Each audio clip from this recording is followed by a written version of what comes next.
Hello student. तो आज हम करने वाले हैं क्लास 8th का मैथ्स, जिसमें हम पढ़ेंगे परिमेय संख्या के प्रतिलोम। जिसमें हम पढ़ेंगे आज परिमेय संख्या के योगात्मक प्रतिलोम। परिमेय संख्या के योगात्मक प्रतिलोम, जैसे यदि आपके पास कोई परिमेय संख्या दे दी जाए, जैसे मान लीजिए आपके पास एक परिमेय संख्या 3/4 दे दी जाए, तो इस परिमेय संख्या में ऐसी कौन सी परिमेय संख्या हम जोड़ दें कि इसका मान किसके बराबर हो जाए, शून्य के बराबर हो जाए। तो इस परिमेय संख्या में ऐसी कौन सी परिमेय संख्या हम जोड़ दें कि इसका मान शून्य के बराबर हो जाए। तो इस परिमेय संख्या में अगर हम ऋण 3/4 जोड़ देते हैं तो इसका मान शून्य के बराबर हो जाता है। तो इसको हम जोड़ देते हैं, 3/4 इस प्लस का गुणा इस माइनस में तो हो जाएगा माइनस, यानी प्लस का गुणा माइनस में होता है माइनस, धन का गुणा ऋण में होता है ऋण। 3/4। अब यहाँ पे देखिए 3/4 हर क्या है, समान है, तो अंश को आपस में घटा लेंगे। तो 3 में से 3 जाएगा, कितना बचेगा, 0/4। 0/4 को हम 0 लिखते हैं। तो यहाँ पे इसका जो मान प्राप्त हुआ, हमें क्या प्राप्त हुआ, 0 प्राप्त हुआ। अतः 3/4 में हमने कौन सी परिमेय संख्या जोड़ी, ऋण 3/4, तो इसका मान क्या हो गया, शून्य के बराबर हो गया। तो इस परिमेय संख्या का जो योगात्मक प्रतिलोम होगा वो होगा ऋण 3/4। तो यहां से हम लिखते हैं कि 3/4 का योगात्मक प्रतिलोम क्या है, ऋण 3/4। अब इसी तरह से अगले एक क्वेश्चन और लेके आपको बताते हैं। जैसे यहाँ पे अगर बात की ली जाए 1/4, तो 1/4 में हम ऐसी कौन सी परिमेय संख्या जोड़ दें, ये हमारी एक परिमेय संख्या है। अगर इसमें हम ऐसी और कोई ऐसी परिमेय संख्या जोड़ दें कि इसका मान शून्य के बराबर हो जाता है, तो वो हमारा क्या हो जाएगा, इस परिमेय संख्या का योगात्मक प्रतिलोम हो जाता है। तो इसमें कौन सी परिमेय संख्या जोड़ेंगे, इसमें हम जोड़ेंगे ऋण 1/4 जोड़ देंगे। ऋण 1/4 देंगे तो इसका मान शून्य के बराबर हो जाएगा। तो इसका जो योगात्मक प्रतिलोम होगा वो क्या होगा, ऋण 1/4 हो जाएगा।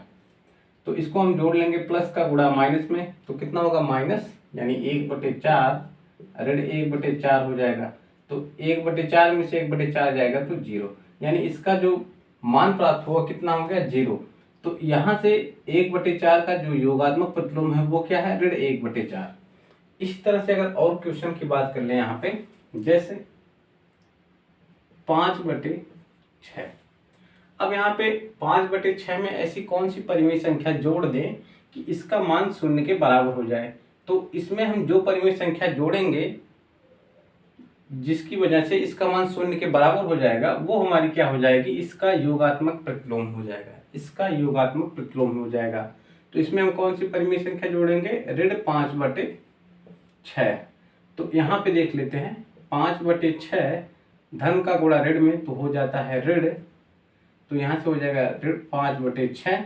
अब हर देखिए समान है, तो अंश में से अंश को घटा देंगे, तो 5 में से 5 जाएगा, कितना आएगा, 0/6, यानी 0।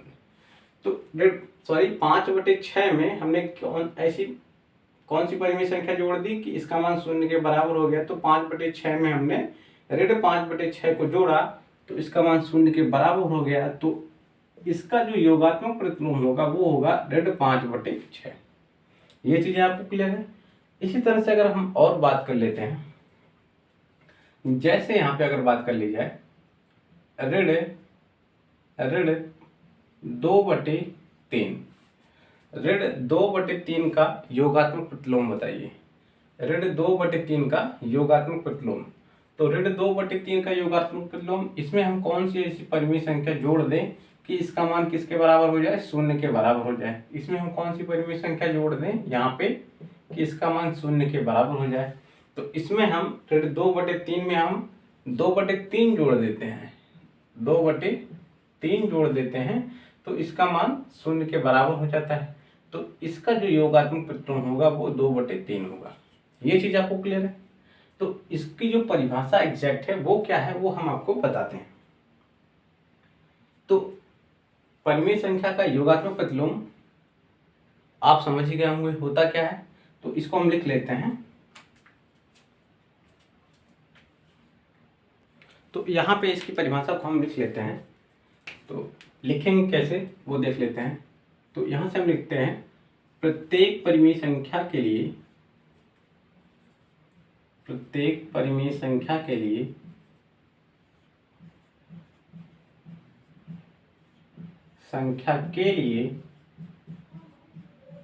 प्रत्येक परिमेय संख्या के लिए ऐसी परिमेय संख्या होती है,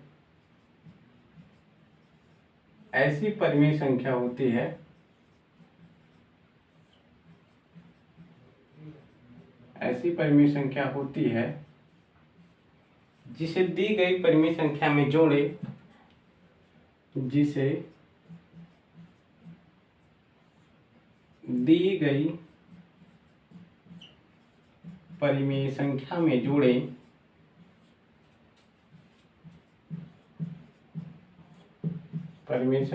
जोड़े तो प्राप्त योगफल शून्य के बराबर हो जाए। तो योगफल शून्य के बराबर हो जाए, शून्य के बराबर हो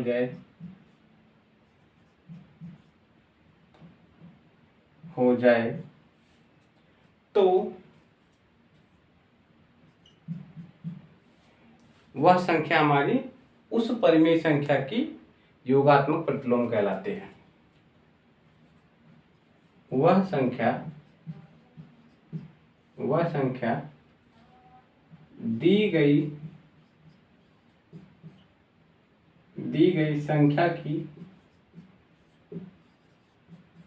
संख्या की योगात्मक प्रतिलोम कहलाते हैं, योगात्मक प्रतिलोम कहलाते हैं।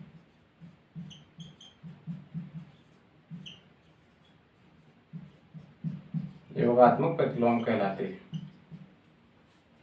जैसे यहाँ पे हमने लिखा है प्रत्येक परिमेय संख्या के लिए ऐसी परिमेय संख्या होती है जिसे दी गई परिमेय संख्या में यदि जोड़ा जाए तो योगफल शून्य के बराबर हो जाता है। तो वह संख्या हमारी दी गई संख्या की योगात्मक प्रतिलोम कहलाती है। जैसे यहाँ पे अगर बात कर ली जाए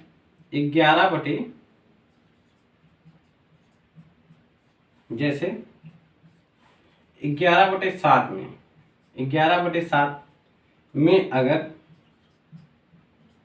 11/7 में ऋण 11/7 को जोड़े तो योगफल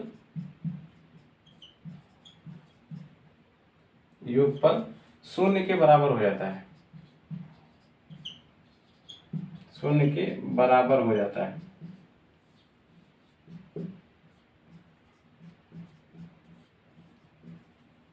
तो यहां से इस परिमेय संख्या का योगात्मक प्रतिलोम क्या होगा, ऋण 11/7 होगा। तो अतः 11/7 का योगात्मक प्रतिलोम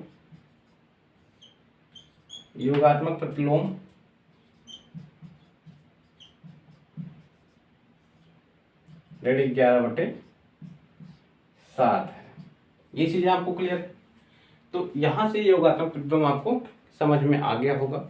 अब बढ़ते हैं आगे। यहाँ पे कुछ पॉइंट है उसको लिख लेते हैं तो फिर बढ़ेंगे आगे। तो इसके नीचे आई होप आपको दिखाई नहीं दे रहा होगा, तो इसको आप नोट डाउन कर लीजिए। फिर बढ़ते हैं आगे इसके अगले पॉइंट की तरफ। तो आप इसको नोट डाउन कर लीजिए। अब देखिए आगे बढ़ते हैं अगले पॉइंट की तरफ। तो यहाँ से एक तथ्य है हमारे पास कि जो भी परिमेय संख्या होती है उसका योगात्मक प्रतिलोम जो होता है उस संख्या का ऋणात्मक या विपरीत होता है। जैसे यहाँ पे हमने आपके साथ बात की 11/7 का जो योगात्मक प्रतिलोम होता है इसी संख्या का ऋणात्मक रूप होता है। 11/7 का जो योगात्मक प्रतिलोम होता है वो इसी संख्या का क्या होता है, ऋणात्मक प्रतिलोम होता है। तो ऋण 11/7 क्या होगा, इसका योगात्मक प्रतिलोम होगा। तो योगात्मक प्रतिलोम 11/7 का जो होगा वो क्या होगा, ऋण 11/7 होगा। इसी तरह से 3/5 का योगात्मक प्रतिलोम क्या होगा, ऋण 3/5 होगा। इसी तरह से 7/9 का योगात्मक प्रतिलोम होगा, वो क्या होगा, ऋण 9, 7/9, ऋण 7/9। तो इस तरह से हम क्या यहाँ पे निष्कर्ष निकालते हैं कि किसी भी परिमेय संख्या का योगात्मक प्रतिलोम उसी संख्या का ऋणात्मक या विपरीत होता है। तो इसको हम लिख लेते हैं, किसी भी परिमेय संख्या का किसी भी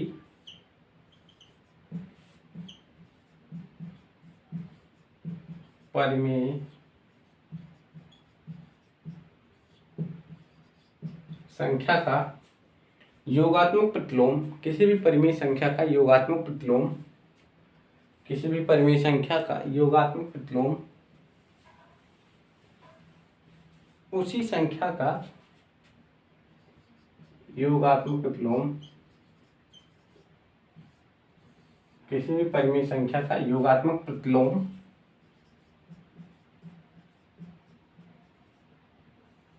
किसी भी परिमेय संख्या का योगात्मक प्रतिलोम उसी संख्या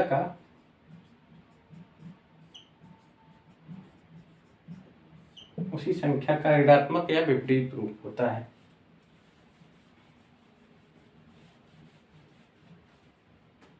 उसी संख्या का ऋणात्मक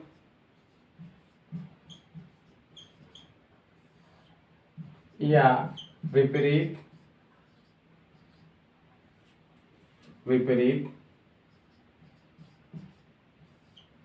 संख्या होती है।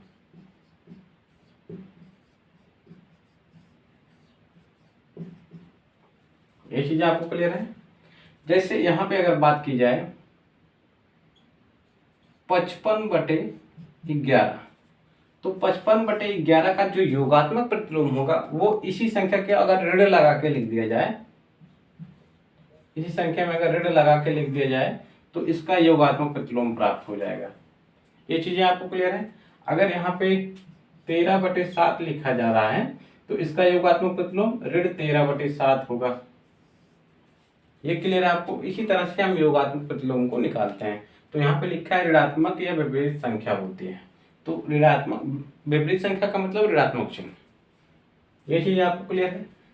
तो यहाँ से एक और एग्जाम्पल ले लेते हैं। यहाँ से 27/11, 27/11 का योगात्मक प्रतिलोम क्या होगा, इसके साथ हम क्या लगा देंगे, ऋण चिन्ह लगा देंगे। तो ये हो जाएगा हमारा इस संख्या का योगात्मक प्रतिलोम, इस संख्या का योगात्मक प्रतिलोम ये संख्या होगी। तो इतनी चीजें आपको क्लियर है। ये परिमेय संख्या का योगात्मक प्रतिलोम आपको समझ में आ गया। अब बढ़ते हैं आगे परिमेय संख्या का गुणात्मक प्रतिलोम। तो इसको आप लिख लीजिए, फिर बढ़ते हैं आगे।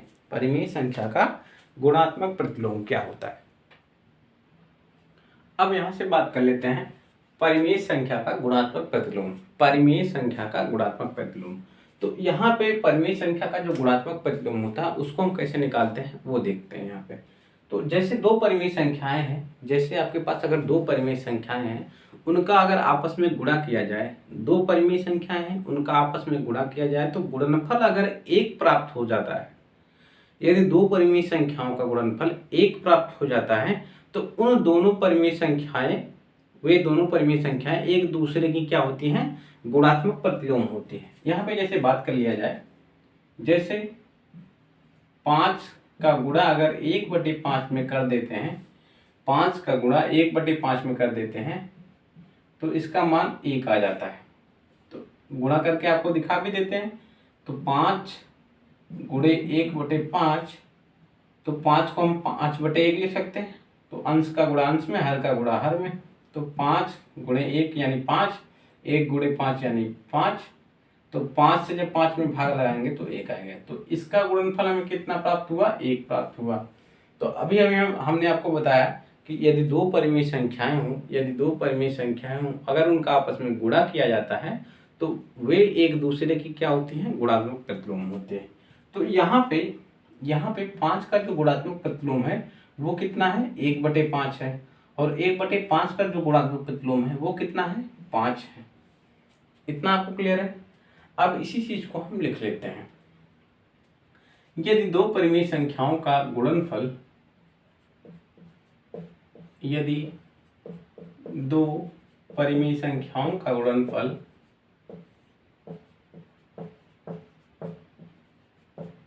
यदि दो परिमेय संख्याओं का गुणनफल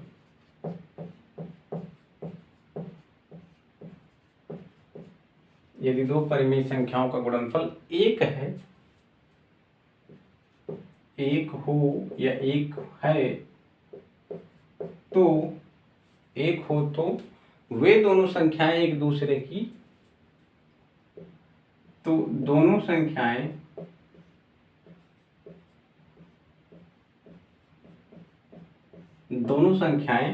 एक दूसरे की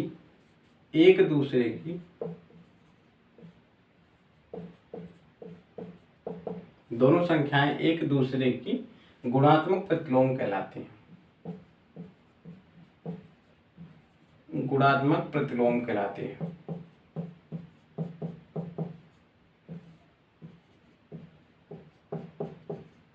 गुणात्मक प्रतिलोम कहलाती है। ये चीज आपको क्लियर है? तो इसको हम लिखेंगे कैसे, लिख लेते हैं।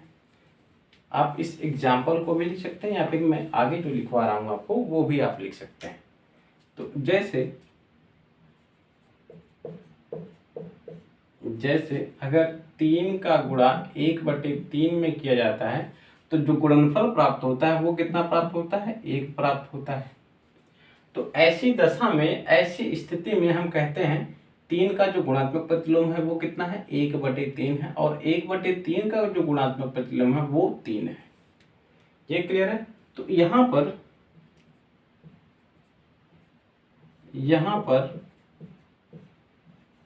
3 का गुणात्मक प्रतिलोम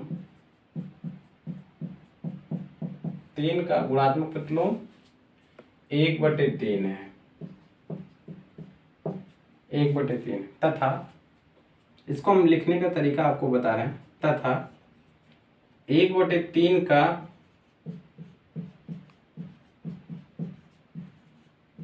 गुणात्मक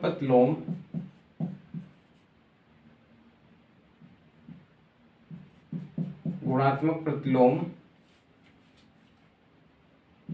3 है, या फिर 3/1 कह लीजिए, और 3/1 को हम क्या लिखते हैं, 3 ही लिखते हैं। तो 3 का जो गुणात्मक प्रतिलोम है 1/3 है, और 1/3 का गुणात्मक प्रतिलोम 3 है। इसी तरह से अगर बात कर लिया जाए 2/5 का गुणात्मक प्रतिलोम क्या होगा, तो 2/5 में हम किस संख्या से गुणा करें कि गुणनफल 1 प्राप्त हो। तो 2/5 का जो गुणनफल होगा, गुणात्मक प्रतिलोम होगा वो कितना होगा, 5/2। अगर इन दोनों संख्याओं का आपस में गुणा करते हैं तो गुणनफल हमें 1 प्राप्त होता है।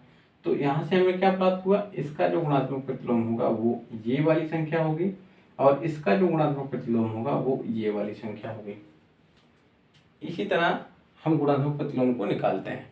और एक चीज यहाँ पे लिख लेते हैं, यहाँ पे एक चीज और लिख लेते हैं, एक तथ्य और लिख लेते हैं।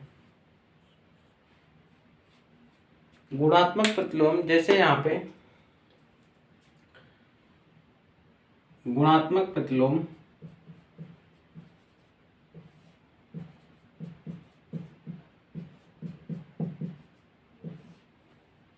जैसे यहाँ पे 3 का गुणात्मक प्रतिलोम क्या है, 1/3। तो इसको हम कैसे लिखेंगे, गुणात्मक प्रतिलोम को इससे भी प्रदर्शित करते हैं। जैसे यहाँ पे 3 का गुणात्मक प्रतिलोम निकालना है, तो 3 का गुणात्मक प्रतिलोम क्या होगा,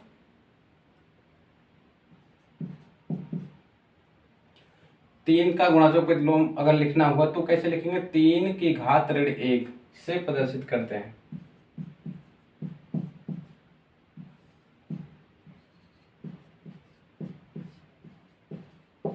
इसको हम इस तरह से प्रदर्शित करते हैं। 3 का यहाँ पे लिख लेते हैं, 3 का गुणात्मक प्रतिलोम को हम 3 के गुणात्मक प्रतिलोम को लिख लेते हैं।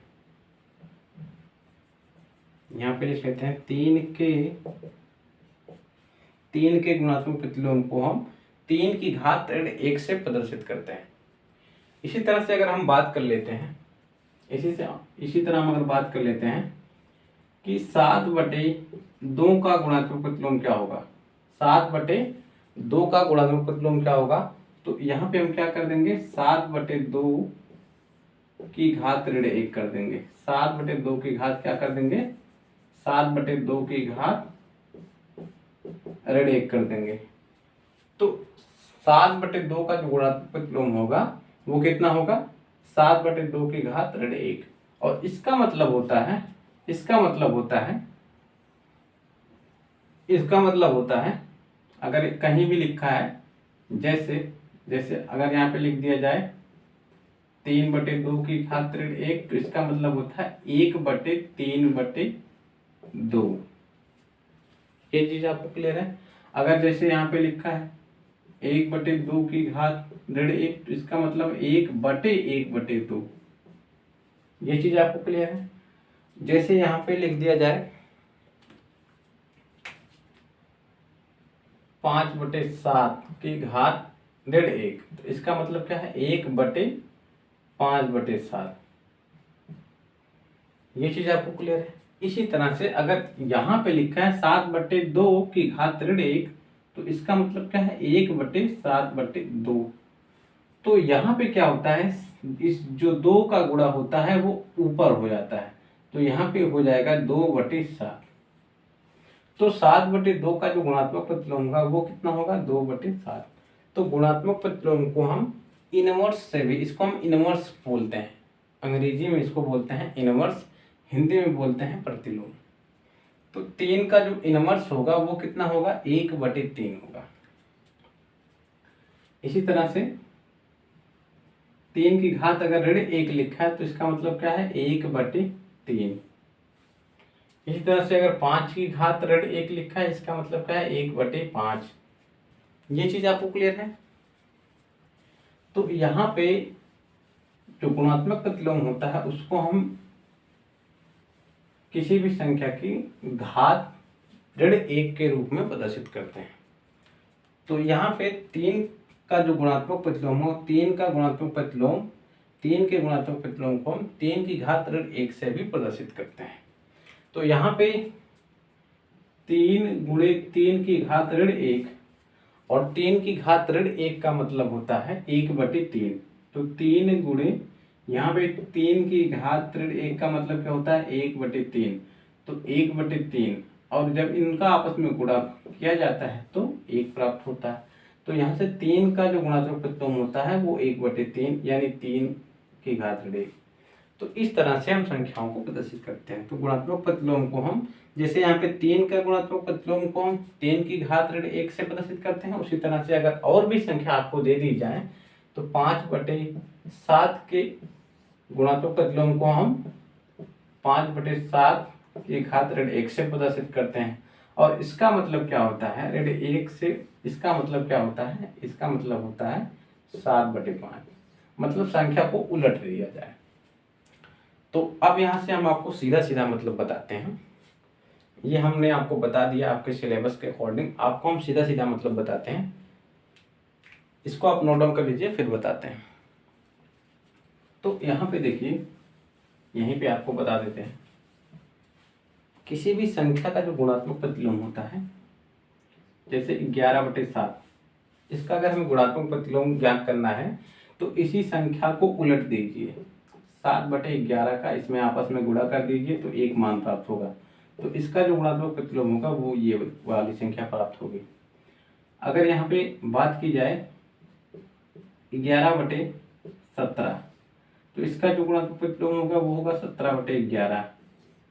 इसी तरह से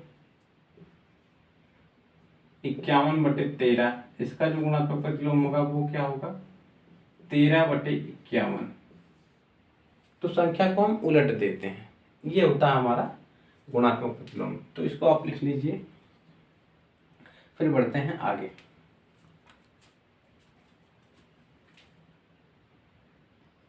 अब यहाँ पे देखिए 2 तथ्य हैं, उनको हम लिख लेते हैं। तो यहाँ से हमारा पहला तथ्य क्या है, शून्य ऐसी संख्या है, शून्य आपकी ऐसी संख्या है जिसका गुणात्मक प्रतिलोम नहीं होता है। शून्य ऐसी संख्या है, या फिर लिख दीजिए डायरेक्ट, शून्य का गुणात्मक प्रतिलोम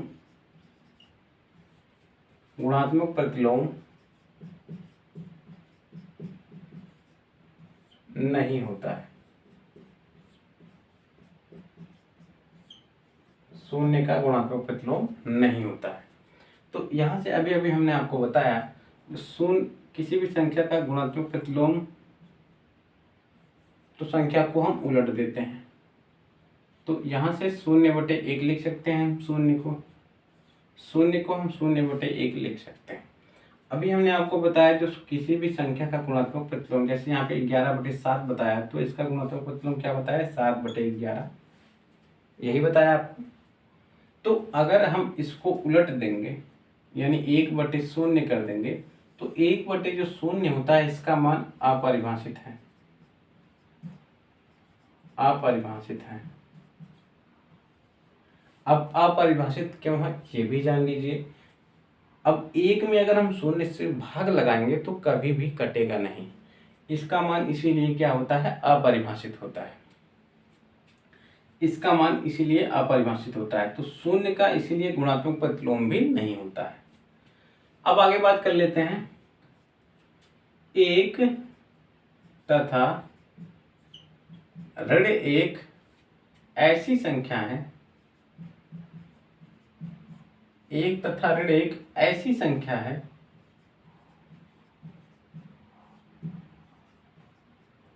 1 तथा -1 ऐसी संख्या है जो स्वयं ही अपना गुणात्मक प्रतिलोम होती है, जो स्वयं ही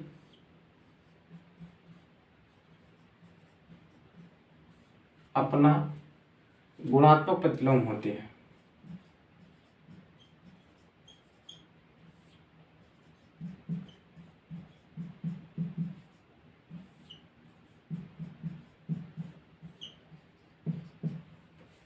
एक तथा -1 ऐसी संख्या है जो स्वयं ही अपना गुणात्मक प्रतिलोम होती है। तो ये चीज आपको क्लियर है। अब कैसे होती है वो भी देख लीजिए। अभी अभी हमने आपको बताया जो 1 है, 1 को हम क्या लिख सकते हैं, 1/1 लिख सकते हैं। अब इसको हम उलट के इसमें गुणा कर देंगे तो इसका मान क्या होगा, 1 होगा। या फिर जो हमने आपको बताया 1 को हम 1/1 लिख सकते हैं। अब इसका जो गुणात्मक प्रतिलोम होगा वो क्या होगा, 1/1, यानी इसका उल्टा। तो देखिए ये भी 1 है, ये भी 1 है। तो इसीलिए हमने आपको बताया कि 1 जो होता है ऐसी संख्या होती है जिसका गुणात्मक प्रतिलोम वो स्वयं ही होते हैं। इसी तरह से -1 भी ऐसी ही होता है। ऋण 1 को हम लिख सकते हैं ऋण 1/1। अब इसका जो गुणात्मक प्रतिलोम होगा, इसका गुणात्मक प्रतिलोम जो होगा वो इसका उल्टा होगा, इसका उल्टा होगा, यानी 1/1 होगा। और हम जानते हैं कि अगर ये संख्या और इस संख्या का आपस में गुणा किया जाए, यानी जो संख्या दी रहती है और उसकी गुणात्मक प्रतिलोम वाली संख्या से आपस में गुणा करते हैं तो गुणनफल 1 प्राप्त होता है। अभी अभी हमने आपको बताया।